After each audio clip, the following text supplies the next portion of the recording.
Rádio Rio de Janeiro, a emissora da Fraternidade, passa a apresentar Luz na Penumbra, programa que leva ao seu coração a mensagem da doutrina espírita.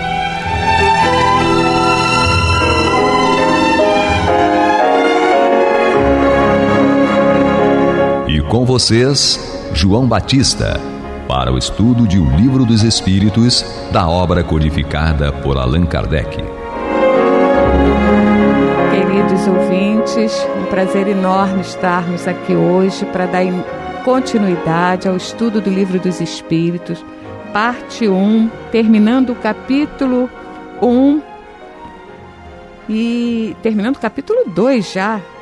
Hoje vamos falar sobre o tema Espaço Universal. E para compor a nossa mesa de debate, nós temos hoje a presença de minha, Angélica Lopes, a presença da nossa amiga Alessandra Garrido. Olá, pessoal, que possamos fazer um excelente estudo. Marcelo Aranda. Paz e bem para todas e todos. E Américo Nunes. Olá, queridos irmãos, queridas irmãs, ouvintes da Rádio Rio de Janeiro, sejam todos muito bem-vindos ao nosso programa. É isso aí, gente. Hoje o tema é bem, interessante. Vamos botar nossas mentes para refletir, certo? E vamos aproveitar o nosso tempo e eu já vou começar com a pergunta 35. No tema Espaço Universal, Kardec pergunta aos espíritos: o espaço universal é infinito ou limitado? E aí eu vou pedir para que quem dê a partida nesse nosso debate de hoje seja a Alessandra. Então vamos lá. Os espíritos respondem: infinito. Supõe limites para ele o que haveria além. Isto te confunde a razão, bem o sei. No entanto, a razão te diz que não pode ser de outro modo. O mesmo se dá com o infinito em todas as coisas. Não é na vossa pequena esfera que podereis compreendê-lo. E depois tem um comentário de Kardec. Supondo-se um limite ao espaço, por mais distante que o pensamento possa conceber, diz a razão que além desse limite há alguma coisa, e assim gradativamente até o infinito. Porque mesmo que essa coisa fosse o vazio absoluto, ainda seria o espaço. Então, uma parte bastante interessante, do Livro dos Espíritos. E a pergunta 2 do Livro dos Espíritos também fala a respeito do infinito, que tudo que é desconhecido nós colocamos como infinito, e é uma forma da gente entender que, na verdade, o que eu gostaria de destacar aqui, reformulando meu raciocínio, que não é na vossa pequena esfera que podereis compreendê-lo. Ou seja, nós não temos conhecimento suficiente para rotular certezas absolutas em relação a essas questões. Então, acho muito importante a gente se colocar numa posição de aprendiz mesmo, o tempo todo, e entender que a nossa capacidade de percepção é muito pequena, para entender isso na sua complexidade, o universo na sua complexidade. Então, acho que é por esse motivo que a espiritualidade vai utilizar essa terminologia, que é infinito, que hoje é debatido na ciência por várias correntes, mas a espiritualidade usa nesse sentido da criação de Deus não ter fim. Ela está preenchida o tempo todo por todas as partes. Então, quando a gente coloca o infinito, algo finito é que teria fim, e que a partir dali, e aí? O que teria? Teria um início, um meio e um fim. Isso é a nossa o complexo do nosso cérebro de entender as coisas. Ele tende a dar um início, um ponto de partida, a ter um meio, que é um processo, e depois finalizar esse processo. Só que enquanto engenharia divina, isso não acontece. E daí vem a complexidade de se entender esse conceito. O que você acha, Marcelo? Então, a gente vai ter na ciência material, né, Einstein, um dos que traz assim uma ideia mais matemática, vamos chamar assim, e é muito interessante que ele, na época que ele escreveu um artigo falando sobre isso, ele vai dizer que o universo era finito, não se expandia, né? Então isso é muito interessante, que permite que a gente veja. Mas aí logo em seguida outros cientistas foram estudando, complementando, e aí mostraram que pelo contrário, que Einstein estava errado, e até ele brincava, até quando ele veio no Brasil ele falava: meu maior erro foi ter achado que o universo era limitado, era finito, né? Hoje então a gente entende que ele está sempre em expansão, ele está sempre crescendo, por essa lógica, né? Se Deus cria incessantemente o universo, que seria seu espaço de criação, ele tem que continuar crescendo para sempre. Sim. E à medida em que a gente consegue adquirir elementos, né, cognitivos para facilitadores da nossa compreensão, a gente, através dos questionamentos, a gente vai vendo que sempre tem alguma coisa além. E é o que a pergunta até fala, né? Que Kardec, que ele fala assim... ele coloca de conceder que a razão não pode dar limite, porque o aprendizado, a coisa é gradativo. Você vai vendo, conhecendo, e daqui a pouco tem mais alguma coisa à frente, Então, essa questão de finitude, né, a gente tem enquanto está encarnado por uma questão de processamento cerebral, não necessariamente por conta de uma lei existencial, porque essa lei não existe. E daí gera uma série de mal entendidos, né, no nosso processo de aprendizado. O que você considera, Américo? Eu penso que o mais fácil, né, isso tudo é muito difícil, né? Isso é importante que a gente fale para os nossos ouvintes. Para nós também não é fácil isso aqui, não. Nós, antes do programa, debatemos muito, conversamos bastante. Por quê? É difícil nós falarmos sobre algo, ou nós estudarmos algo que está muito acima da nossa compreensão.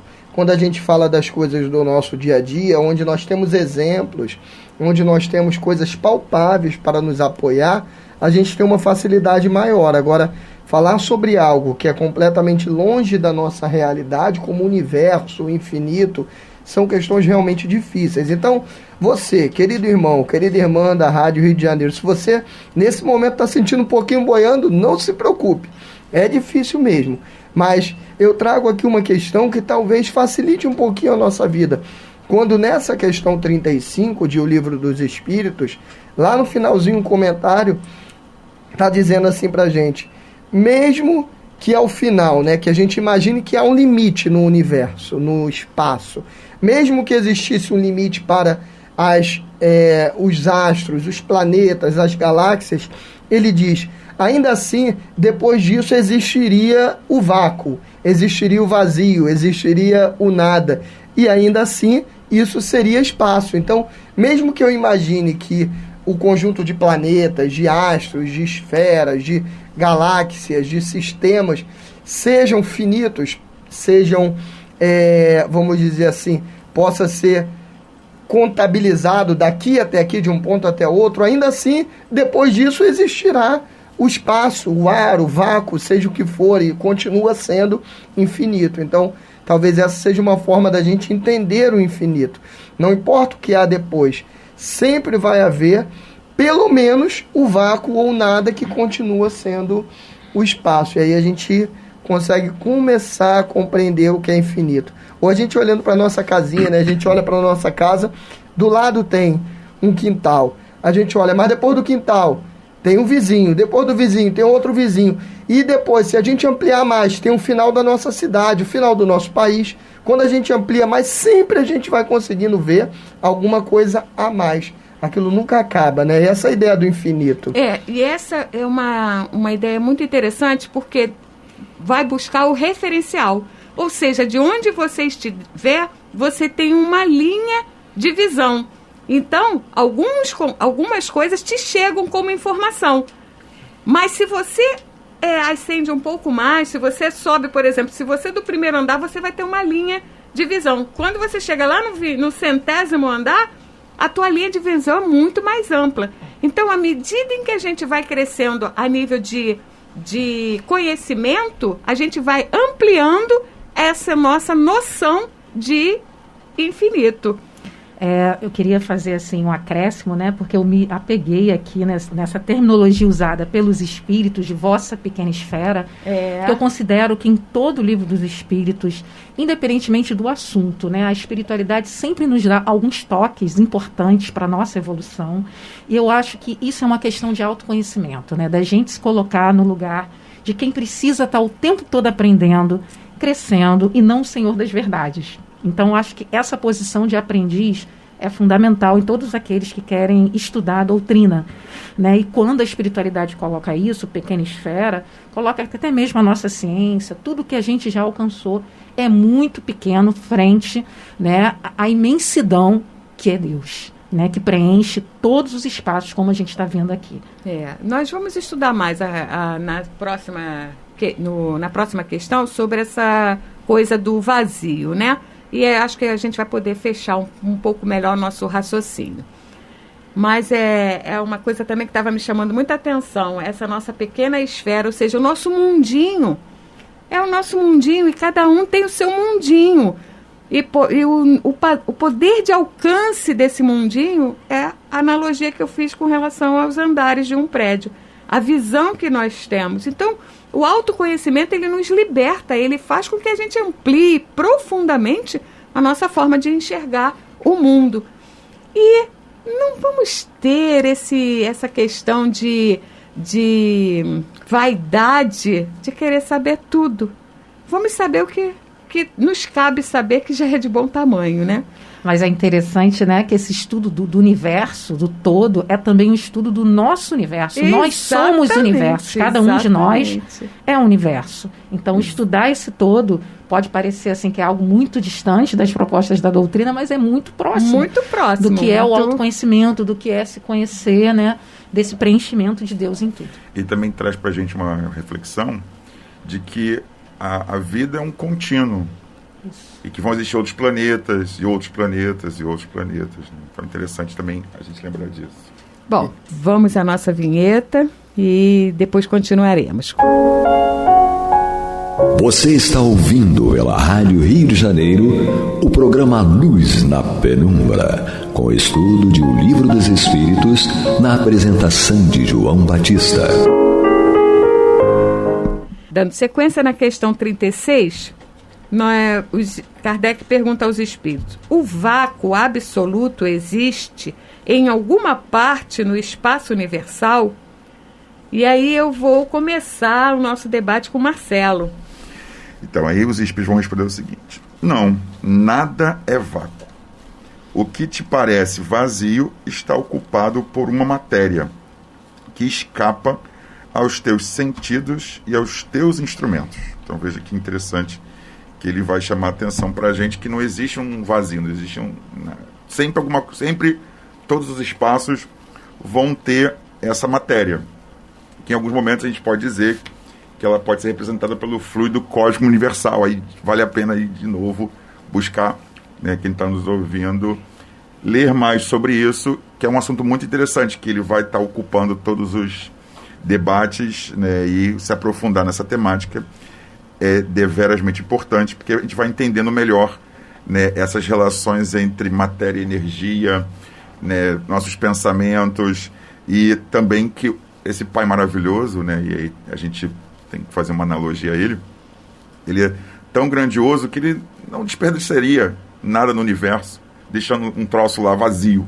Pelo contrário, sempre vai ter um dinamismo, né, sempre vai ter naquele local, né, alguma coisa que está crescendo, está prosperando, está discutindo. Tem função, né? Isso, então... Tudo tem função. É muito interessante a gente ver que esse Pai é maravilhoso e dá oportunidade para todos, né, em todos os lugares no universo, né, em todos os planetas, em todas as galáxias, em todos os cometas. Quer dizer, todo o universo é povoado de espíritos em diferentes graus, né? Isso que é fantástico, isso é lindo e maravilhoso demais. E é muito interessante essa questão do que você consegue ver, né? E aquilo que você criou, ou seja, os instrumentos que você criou, que te deram um pouco de amplitude na sua visão, também ainda não são suficientes. O que você acha, Américo? Sem dúvida nenhuma, e eu acho que, eu sempre tento, né, esses temas bastante difíceis, eu tento fazer uma analogia com o nosso dia a dia para ver se a gente consegue compreender. Eu estou imaginando aqui, por exemplo, ele diz para a gente, né, que nada é vácuo absoluto, ele diz que o que permanece ou que parece estar vazio é ocupado por uma matéria que escapa aos sentidos. Então, se a gente pegar aqui no nosso cotidiano, a gente vai ver, eu não consigo enxergar o ar, eu não sinto o cheiro, não tem cheiro se o ar não estiver contaminado por fumaça, por nada assim. Eu não sinto o cheiro do ar, mas é sem dúvida que ele existe porque se eu não tivesse o ar, eu não estaria aqui vivo. Eu preciso do ar para respirar. A gente tem vários exemplos desses, né? Eu aqui, por exemplo, estou olhando para os meus amigos, para o nosso querido operador, para os meus colegas aqui, estamos conversando sobre esse tema hoje, e eu não estou vendo nenhuma onda na cabeça deles, nem passando no meio da gente, nenhuma onda eletromagnética, nada. Mas agora há pouco a gente ligou o Wi-Fi aqui para pegar um livro espírita e ele funcionou. Então isso é sinal o quê? Que a onda do celular, a onda eletromagnética da operadora está aqui dentro de nós. Tanto que eu ligo e consigo perceber. Eu pego meu celular aqui e faço uma ligação para uma outra pessoa, eu não consigo enxergar essa onda saindo do meu celular, indo para uma torre, indo para outra torre, chegando até a pessoa. Mas a pessoa me ouve. Então, o fato da pessoa me ouvir me garante que alguma coisa está levando essa mensagem minha até aquela pessoa que está ouvindo. E são inúmeros, né, os exemplos, vou até parar por aqui, mas são inúmeros os exemplos em que nós olhamos e não sentimos, não vemos, não enxergamos, não conseguimos tatear, mas ali está alguma coisa, como o ar, como as ondas, como tantas outras coisas. É isso que o Espírito fala pra gente aqui, os Espíritos trazem pra gente, que não é vácuo, é algo que nós não conseguimos ainda perceber com os nossos sentidos e os nossos equipamentos. À medida que os nossos sentidos se aperfeiçoarem, os nossos equipamentos se aprimorarem, sem dúvida nenhuma, tudo isso será descoberto, né? Que está aí. E à medida em que você vai dando uma consciência aos teus sentidos materiais, eles vão se aperfeiçoando e se tornando sutis, a ponto até de você perceber essas vibrações. Porque quando você chega num ambiente tumultuado, a primeira coisa que você sente é um desconforto sem ver nada alterado, mas você vai perceber aquela vibração. Não é isso, Alessandra? Olha, esse estudo realmente me encanta, porque me faz pensar muito, né, na sabedoria oriental. Eu sou muito estudiosa e gosto muito dessa parte, né, de estudar as antigas religiões, as tribos antigas, os ensinos orientais. Então, acho que a gente tem muito a aprender com esses povos, e muitos aspectos são válidos. A gente está vendo aqui na doutrina que o vácuo não existe, ou seja, quando se diz, né, que o mesmo Deus que habita em mim é o Deus que habita em você, eu estou falando que esse mesmo fluido, né, essa mesma centelha divina, ela está presente em todos os seres. E também, para acrescentar esse estudo, na Gênesis, no capítulo 2, item 24, né, tem alguns comentários, alguns estudos de Kardec que nos ajudam em relação a isso. Quando ele fala do fluido, né, universal, ele fala que o pensamento de Deus atua diretamente por intermédio de um fluido, né, e que todo o universo, toda a natureza está mergulhada nesse fluido. Então é como se fosse um grande oceano, né? Não há vibração, não há onda que nós possamos emitir que não chegue, né, ao nosso semelhante. E ele diz ainda que achamos-nos então constantemente em presença da divindade, né? Então todos nós, não há um ser mais ínfimo, que o suponhamos que não esteja saturado dele, né? Então todos os seres estão impregnados dessa força divina, desse fluido.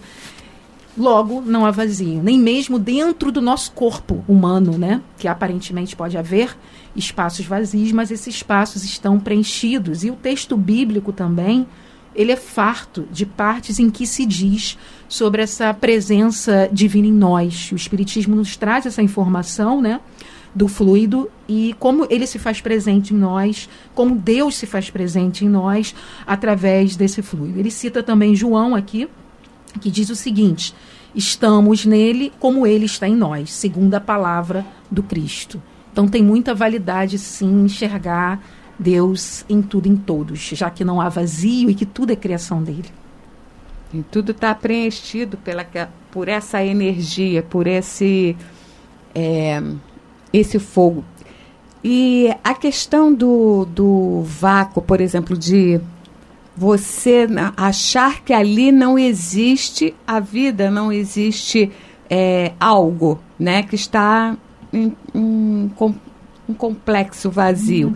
Mas, na verdade, antigamente, por exemplo, no início, nós não observávamos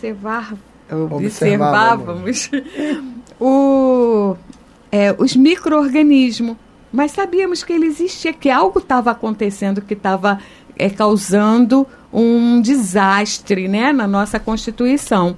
E a nossa inteligência, né, a nossa cocriação com Deus, né, facultou a criação, a construção do microscópio. Até esses aparelhos que a gente vê a parte do universo, né, do cosmo, né, que a gente vê os planetas, as estrelas, e a gente pode ir ampliando essa questão do nosso conhecimento.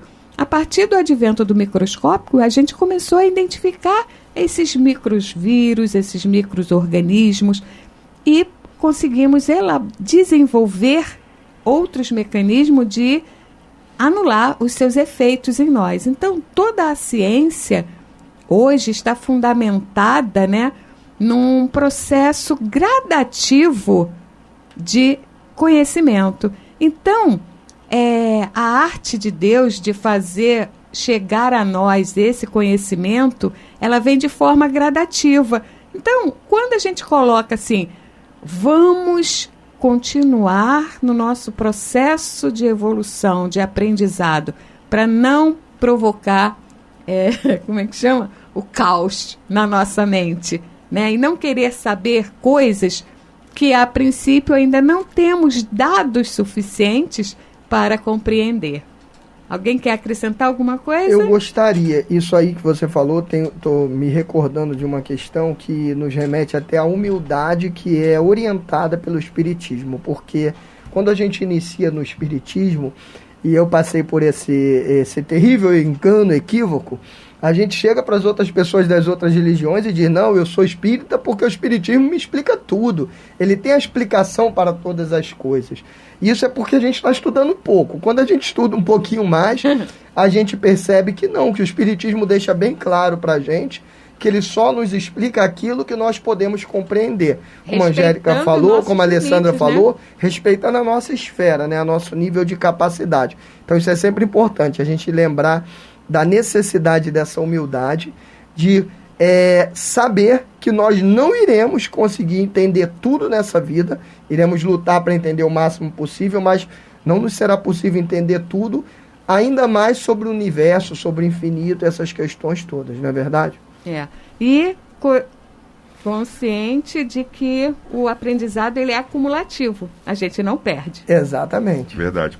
Só queria completar dizendo que no livro A Caminho da Luz, né, ele vai falar de forma muito bonita sobre a presença dos engenheiros siderais no planeta Terra, assim também teremos eles em todos os cantos do cosmos, né? Exatamente. Então por isso que também reforçando essa ideia que não vai ter vazio. Em qualquer espaço do universo terá ali um grupo de espíritos atuando, que vão estar sendo responsáveis pelaquela região. Porque existe uma lógica na doutrina. Se ele explica que existe os responsáveis pela Terra, a gente pode ampliar isso para todo o cosmos. Com certeza. Bom, foi ótimo o estudo de hoje, eu acho que foi bem esclarecedor, mas nada que impeça que demos continuidade, né, na bibliografia auxiliar, né, e nas outras obras de Kardec, levando em consideração sempre que o estudo não se perde, é a nossa maior riqueza. Que Deus nos abençoe a todos e somos gratos por esta oportunidade de estarmos aqui estudando a doutrina. Você está ouvindo o programa Luz na Penumbra.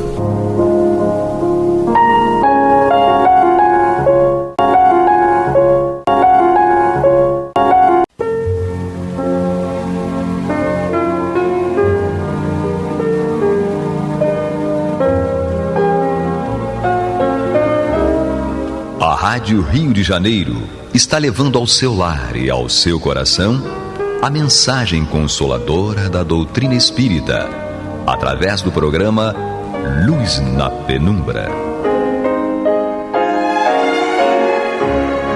E agora com vocês, Antônio de Pádua Barbosa e Marta Batista.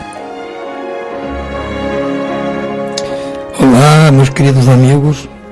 Estamos aqui mais uma vez em continuidade ao programa Luz na Penumbra, no qual nós estudamos o Evangelho segundo o Espiritismo de Allan Kardec.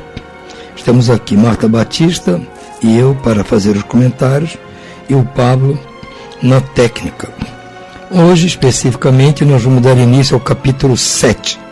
Bem-aventurados os pobres de espírito. Então, nós vamos pedir a Marta que comece aqui, dê início ao seu comentário a respeito dessa passagem do Sermão do Monte, porque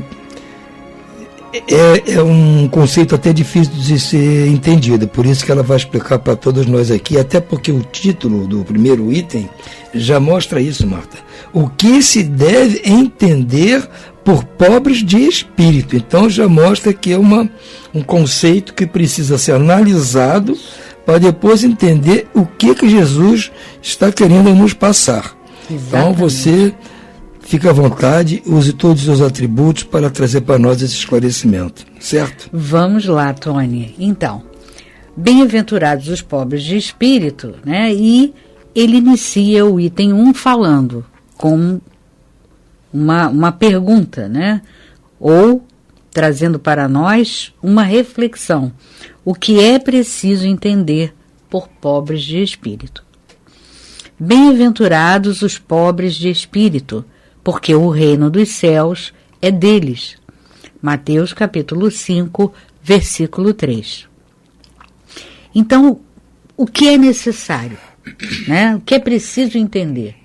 Esclarecer o sentido dessa expressão, né, pobres de espírito, né, é a virtude que nos conduz, logicamente, ao reino dos céus, que ele vai falar mais adiante. E esse reino dos céus, com certeza, nós vamos explicar mais adiante. Mas antes, vamos começar aqui o item 2, em que Kardec nos fala: a incredulidade se diverte com este ensinamento moral. Bem-aventurados os pobres de espírito, assim como muitas outras coisas que não compreende.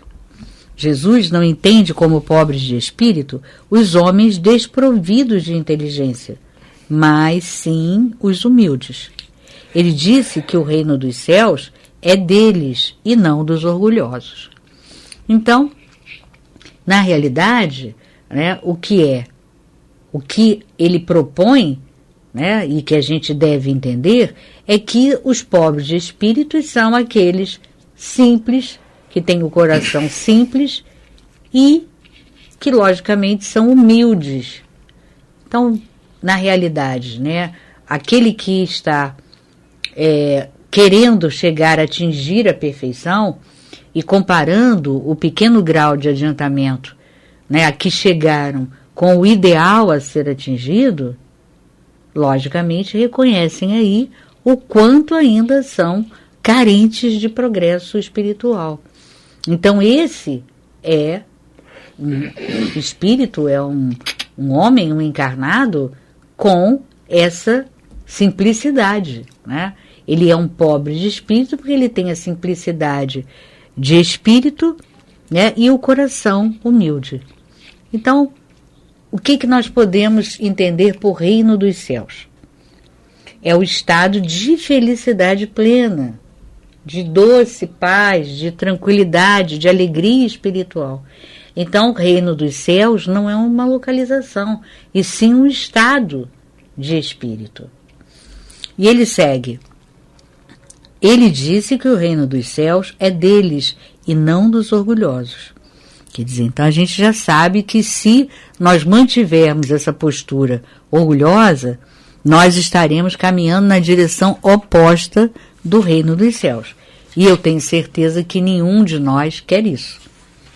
Ele segue: os homens cultos e inteligentes, segundo o mundo, geralmente fazem uma avaliação tão elevada de si mesmos e de sua superioridade que olham as coisas divinas como indignas da sua atenção. Quer dizer, o orgulho faz com que o homem intelectualizado, né, desenvolvido intelectualmente, se ache superior. E aí ele acha que essas coisas espirituais, coisas de um mundo, né, etéreo, isso não é para ele. Então é preciso que a gente atente para esse detalhe. Quando nós começarmos a achar que é tudo muito simples, que é tudo muito fácil de entendimento, porque estamos usando apenas o intelecto, é preciso que a gente fique atento. Claro que o intelecto é fundamental para que a gente compreenda os ensinamentos.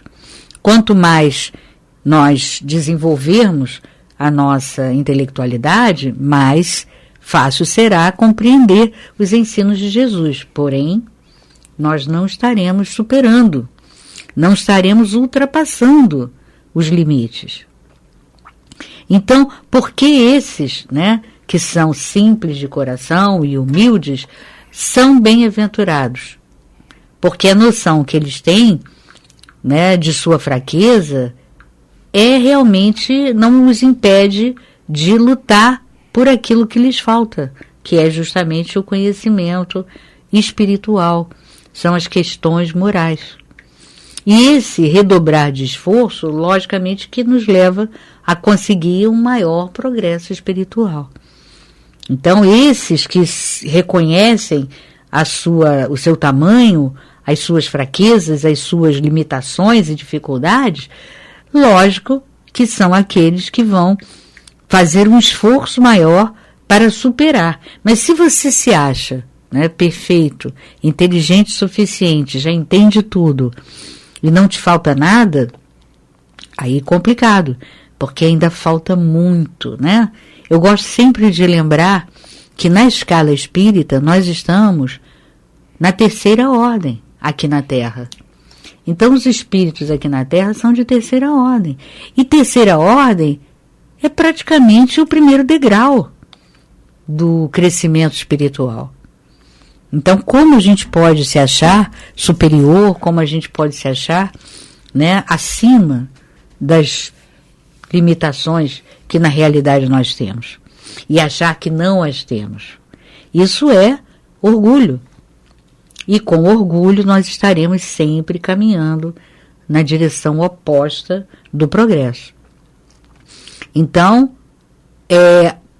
o orgulho turvando a visão, e ele não turvando, se você não permitir que ele turve a tua visão, logicamente que você vai perceber melhor a sua carência, as suas impossibilidades e as suas limitações. E dessa maneira, com certeza, você vai seguir em frente. Os homens, que segue Kardec, cultos e inteligentes, segundo o mundo, geralmente fazem uma avaliação tão elevada de si mesmos e de sua superioridade que olham as coisas divinas como indignas da sua atenção, concentrados apenas em sua pessoa. Não podem elevar-se até Deus. Essa propensão a se acreditarem acima de tudo, muitas vezes leva-os a negar o que, estando acima deles, poderia rebaixá-los, e a negar até mesmo a divindade. Se concordam em admiti-la, contestam um dos seus mais belos atributos, sua ação providencial sobre as coisas deste mundo, convencidos de que sozinhos são suficientes para governá-lo bem. Tomando a sua própria inteligência por medida de inteligência universal e considerando-se aptos a compreenderem tudo, eles não podem acreditar na possibilidade daquilo que não compreendem quando emitem uma opinião sobre alguma coisa. Consideram esse julgamento como definitivo e sem margem para apelação. Então, o que nós notamos aqui? Que aqui né? Nós temos no mundo, na Terra, é preciso que a gente atente para essa questão da escala espírita, que começa a partir do número 100, da questão número 100, em O Livro dos Espíritos. Porque nós vamos ter, lendo as características, né, da terceira ordem, entender qual é a relação, qual é a característica de um espírito de terceira ordem, nós vamos entender que esse espírito ainda pouco sabe em termos intelectuais, por mais que aqui na Terra ele pareça saber muito. E, logicamente, se ele ainda não sabe muito, porque é um espírito de terceira ordem, ele não pode achar que ele acredita, né? Ele acredita que ele não tem nada que venha superá-lo. Ele é inteligente, ele é uma pessoa que sabe muito e que nada poderia estar acima dele. E ele acaba negando até mesmo Deus. Porque, imagina, né? Deus, esse ser que sabe tudo, está acima de mim e que vai deliberar sobre a minha vida? Não é possível. Então, vai negar a ação providencial de Deus, que é o ponto crucial. Porque nós, como somos ainda bastante atrasados, precisamos de reconhecer a ação providencial de Deus sobre o mundo, sobre todos nós. E quando nós acharmos que estamos numa situação difícil, vamos ter então a humildade de elevar os nossos pensamentos a Deus e orar. Mas sem humildade você não ora. Porque você acha que eu administro isso, eu vou resolver. Já saio rapidinho dessa situação, porque eu sou inteligente e vou encontrar soluções plausíveis para esse meu problema. E, na realidade, nós não temos esse poder. É evidente que Deus, ainda nesse estágio, né, deficiente em que nos encontramos, ainda delibera tudo. Só a partir da segunda ordem, quando há uma predominância do espírito sobre a matéria, é que o espírito já começa a caminhar com maior liberdade, né? Porque já há uma predominância do espírito sobre a matéria, né? Um espírito de segunda ordem.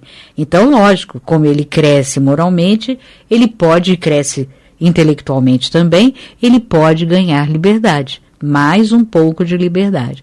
Do contrário, não. No nosso caso, não. É dependência muito grande de Deus. Aí nós dizemos, não, mas a gente caminha assim, né? Deus nos dá a oportunidade de sermos co-criadores, sim. Ele dá essa oportunidade. Mas nós temos que provar que estamos aptos a sê-lo, né? Então, nós temos que ter aquela simplicidade, aquela humildade no coração, nas atitudes, e entender que esse ainda é o nosso estágio. Mas lógico, nós estamos progredindo, estamos crescendo. E se nós já temos bastante intelectualidade desenvolvida, agradeçamos a Deus essa possibilidade, né? Porque lógico, quanto mais você tiver o lado intelectual desenvolvido, mais fácil você entenderá os ensinamentos. E, lógico, mais fácil será cumpri-los. Então, nós temos que agradecer e não exaltarmos-nos, né? Achando que, não, nós somos inteligentes. Não, tudo bem, graças a Deus somos. E vamos pedir a Deus que continuemos assim, mas sempre com humildade. E ele segue dizendo, tomando a própria inteligência por medida de inteligência universal e considerando-se aptos a compreenderem tudo, eles não podem acreditar na possibilidade daquilo que não compreendem. Então, mais fácil é para eles, né, pelo seu orgulho, dizerem que aquilo que eles não compreendem é que não existe. Não existe. Isso daí não existe, porque eles não compreendem e eles não podem admitir na sua inteligência, que não compreendem alguma coisa. Quando emitem uma opinião sobre alguma coisa, consideram esse julgamento como definitivo e sem margem para apelação. Quando se recusam a admitir o mundo invisível e um poder extra-humano, Não é porque isso esteja acima de sua capacidade de compreensão, mas porque o seu orgulho se revolta com a ideia de algo acima do qual eles não se podem colocar. Quer dizer, como tem algo acima de mim, que me comanda, que me dirige e que mais ainda eu não compreendo e não posso materializar essa compreensão? Eles ficam indignados, né? E claro que isso nem sempre é consciente. De um modo geral, é inconsciente. Mas nós, com a fé raciocinada, somos impelidos e convidados a raciocinar sobre tudo isso. Né? Por que eu ajo dessa maneira? Se eu tenho inteligência, se eu compreendo tantas coisas, por que eu continuo negando, né, esse princípio divino que me comanda e comanda os mundos? É preciso que a gente se faça reflexões constantes. E essa reflexão vai te dar uma resposta. E que você tem que ser humilde para aceitá-la. Porque, na maior parte das vezes, as pessoas não aceitam a resposta que chega, né, à sua mente. Então, ele diz, isso os faria descer do seu pedestal. Quer dizer, eles não aceitam. Imagina, como assim? Não, eu sou uma pessoa que tenho condições de entender tudo que acontece, eu tenho um raciocínio perfeito. E aí complica, né? Porque justamente o que nós estamos precisando é daquela simplicidade de coração, daquela pureza, né? Daquela humildade. Então ele diz, é por essa razão que eles só têm sorrisos de desdém para tudo o que não pertence ao mundo visível e tangível. Eles se acham possuidores de grande inteligência e de muito conhecimento para acreditarem em coisas, segundo sua concepção, para as pessoas simples, e consideram como pobres de espírito aqueles que levam tais coisas a sério. Quer dizer, então, para essas pessoas orgulhosas, a simplicidade é um defeito, é uma desvirtude. Mas, ao contrário disso, Jesus nos ensina que é uma virtude e que precisamos desenvolvê-la para encontrar o caminho do reino dos céus. Logicamente que estamos aí falando metaforicamente. E essa simplicidade é que vai caracterizar o pobre de espírito. E ele segue dizendo, entretanto, digam o que disserem, eles terão de entrar como todos os outros nesse mundo invisível, de que tanto zombam. É nele que seus olhos serão abertos para a verdade e reconhecerão o seu erro.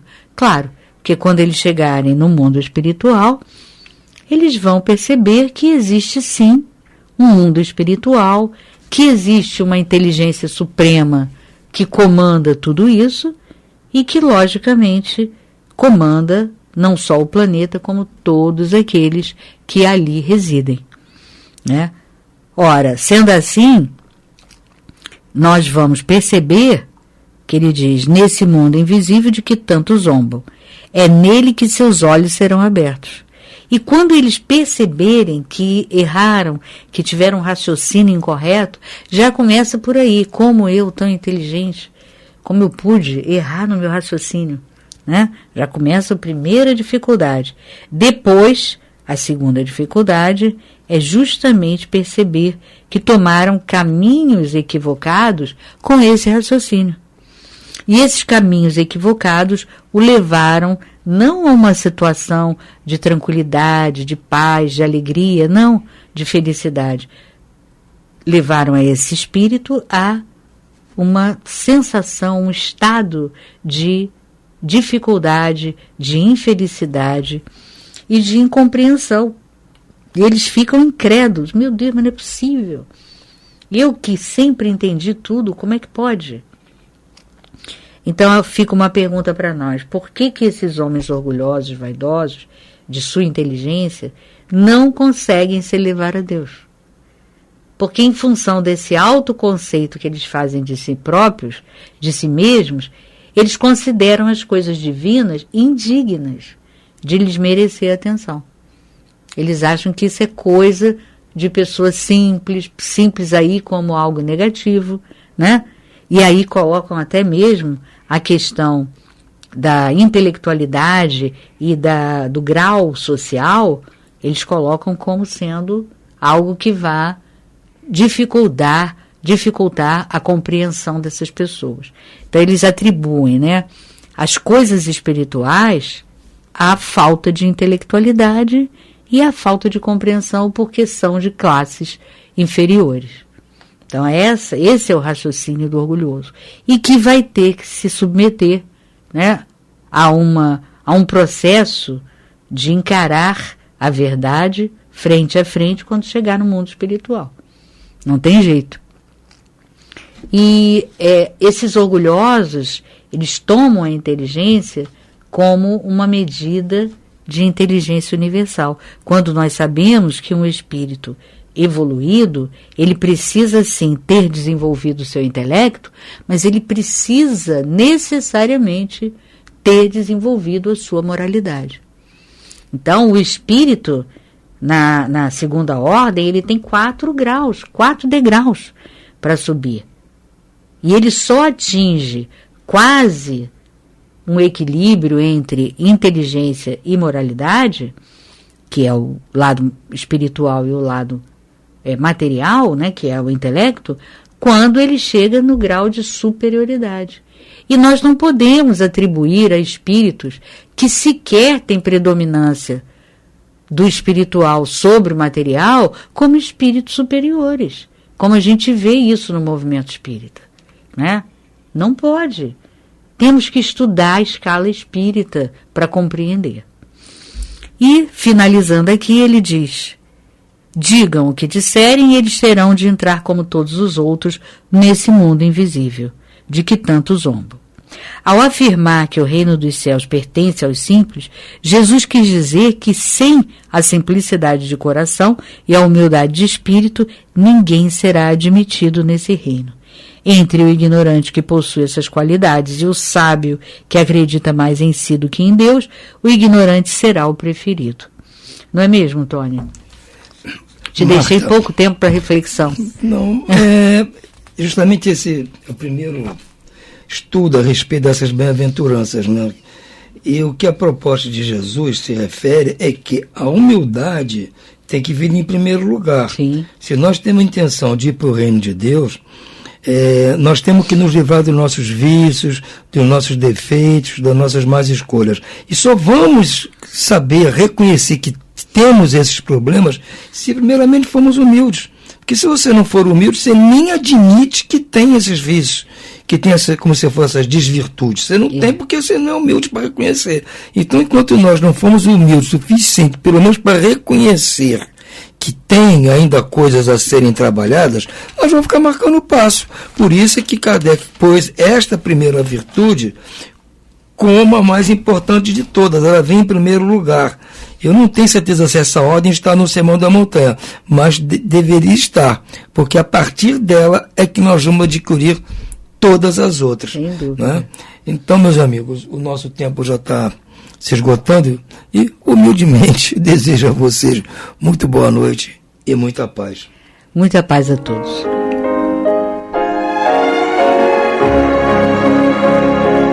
E vamos ouvir agora a prece de encerramento de nosso programa, na voz de Geraldo de Aquino. Jesus, dá-nos coragem para a luta, piedade para os insultos e misericórdia para as injustiças e ingratidões. Limpa nossa alma de inveja e ambições mesquinhas, de ódio e de vingança o nosso caminho. E que dentro em pouco, ao recolher-nos de novo ao calor do nosso leito, para que o sono nos dê a paz e o esquecimento das tristezas humanas, possamos sentir, Senhor, no mais íntimo de nosso ser, a doçura indefinível do Teu amor e a grandeza incomparável da Tua divina presença. Que assim seja.